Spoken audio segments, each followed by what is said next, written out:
Yani Orta Doğu zaten biliyorsun. Kapitalizmin istediği bir sorun var. Kaos yaratmaktır. Çözümden uzak, suni gündem yaratmaktır. Ama Sayın Abdullah Öcalan buna tam karşı çıkıyor. Demokratik modernite, Demokratik Orta Doğu Federasyonu mu?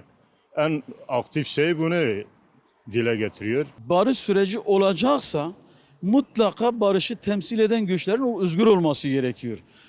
Ortamlarının özgür olması gerekiyor. Her kesimden, yani siz iş adamında tutun siyasetçisine kadar, iktisadi yapısına kadar, yazar ve çizerlerine kadar, gazetecilerine kadar herkesle görüşebilmeli. Dolayısıyla bu ortamın sağlanması gerekiyor diye düşünüyorum. Hani siyasi çözüm diyorlar ya. Hem Abdullah Öcalan diyor, ondan sonra devlet bunu diyor.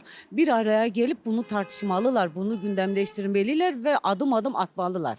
Masanın altında olmasın, masanın üstünde olsun bazı konuşmalar. Biz de bilelim, biz de görelim, çelişkili şeyler olmasın beynimizde. Kardeş diyorsa kardeş gibi yaşamalıyız.